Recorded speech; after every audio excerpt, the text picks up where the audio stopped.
안녕하세요. 임조은 중령입니다. I am the commanding officer of 32 Service Battalion, and I'm also part of the academic faculty at the Canadian Forces College as part of the Joint Command and Staff Program. Right now, we are at the Canadian Forces College. Could you briefly explain what the Canadian Forces College is? The major focus of the Canadian Forces College is to develop postgraduate education for our military professionals focused on leadership, operational strategy in this joint environment with Army, Navy, and Air Force. So only the senior officers, 소령. Oh, The 소령 will come here before they're promoted to 중령.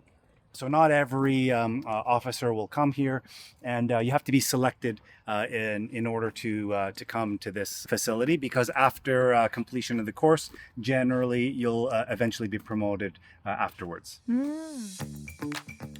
This is called the Armor Heights Officers Mess,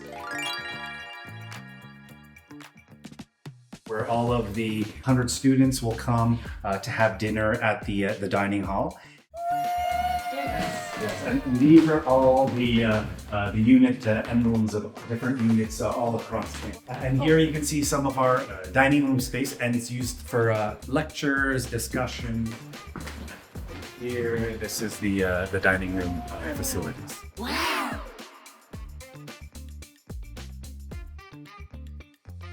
Wow. There are many beautiful rooms here. Yeah. This used to belong to one of the old families of Toronto and became the War College in 1943. So you can see like there's a Korean flag. Track of Korea. Beautiful spot.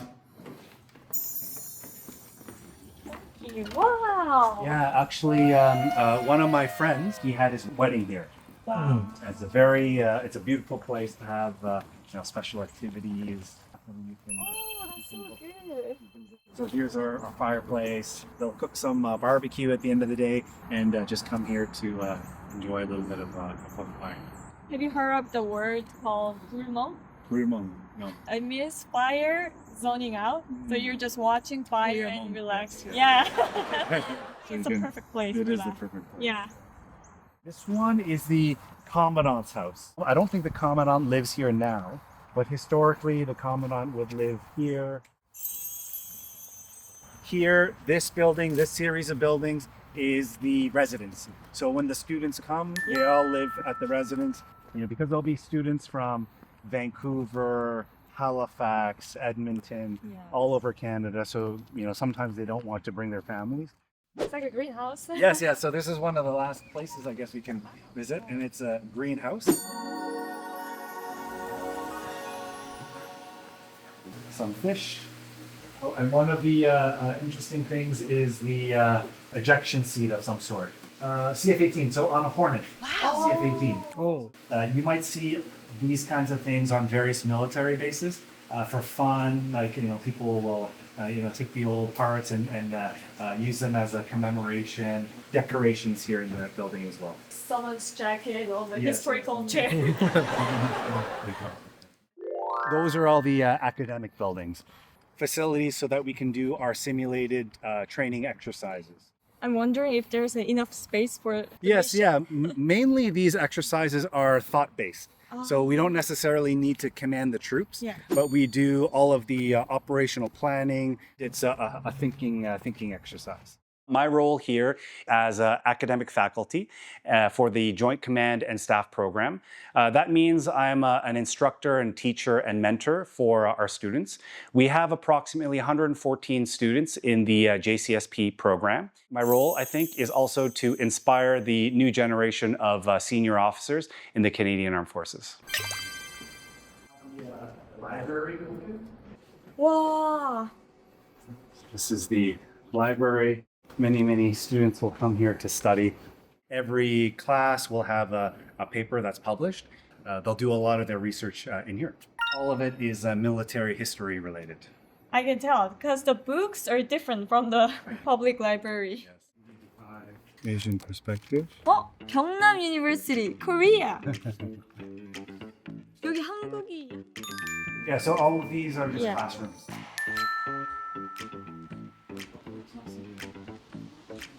Wow. We go together. So let me tell you about my program, which is the Joint Command and Staff Program. It's an intensive program that combines military theory, operational exercises, culminating in a capstone thesis. Over the 2-year period, they will specialize in one of 3 streams: warfighting, defense security studies, or international policy. So what we'll also do is we will conduct military exercises that emphasize cooperation and give the students a chance to learn and show their leadership so that they can lead complex missions in support of synchronized with Canadian government strategy. The Canadian Forces College will also deliver other programs besides the JCSP program, which includes the National Security Program, the NSP, which is aimed at bringing military leaders as well as civilian counterparts to learn in a complex military defense security environment the complex issues of the day. There are also other programs that we deliver, such as the JSOP program, which is a shorter 2-3 week program. I studied at the Royal Military College. There's a lot of Koreans these days, but back when I graduated from RMC in 2008, there weren't too many. I think there was only 4 or 5 Koreans at RMC. I studied mechanical engineering. When I graduated from the program, I enrolled to become a Royal Canadian Electrical and Mechanical Engineer. And in that capacity, I've worked on the Light Armored Vehicle program, the maintenance workshops, and on the Leopard main battle tank program. In the past, during your active service, you received a commendation. That's right. What challenges were you facing at the time and how did you address them? Absolutely. That's a great question. I was working in our National Defense headquarters. I was part of the Light Armored Vehicle Equipment Management Team. One of the projects that I was assigned was the Light Armored Vehicle Tow Bar project. And these tow bars are designed to pull a vehicle. If it's battle damage, you can pull the vehicle out of that area. Older light armored vehicles, we call them the LAV-3, were something like 60,000 tons, and the new light armored vehicles are something like 80,000 tons. So what our project was to design and procure a tow bar, since the old tow bars were unable to tow the 80,000-pound vehicles.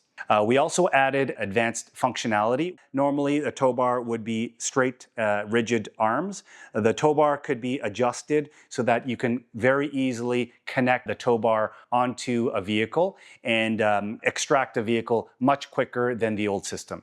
It was a very short, high-tempo project. We needed to have that project delivered as quickly as possible. So it wasn't just a matter of successful operation, it also earned you a commendation. How did that moment feel for you? I guess with any project and any challenges you surmount, so we got the entire team together, and anything that we accomplish requires the significant efforts of the team. So it was a very rewarding experience to be able to be recognized, but it was completely a team effort to get that across the finish line. How would you describe the sense of responsibility you feel in your role? My major role is to impart my experience to the students. I've had 20 years of experience in the Canadian Armed Forces. I've worked on various maintenance workshops, worked on various equipment projects. So I accumulated all of that experience in my current role as a commanding officer of 32 Service Battalion. So I believe my role is to take all of my leadership lessons learned and share that with the students, and also inspire them to live and breathe the values and ethics of the Canadian Armed Forces. Where do you think the Canadian Armed Forces should be heading? The world today is so complex. In order to support Canada's future challenges, we must be resilient, we must be able to adapt to domestic climate responses and support government objectives internationally as well. Furthermore, I believe that we must support inclusivity, diversion, and equity amongst the Canadian forces as a whole.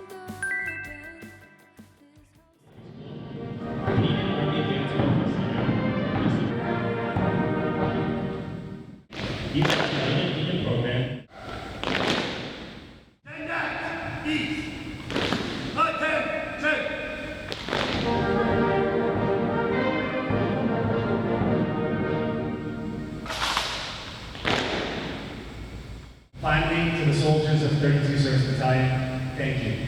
It's great to see what's possible when we work together. When I took command 3 years ago, I said we're going tactical. Our story has been a story of resilience. The military force is only as strong as its ability to be supported. Thank you all again. It has been a privilege and an honor to work with such a great team. Thank you.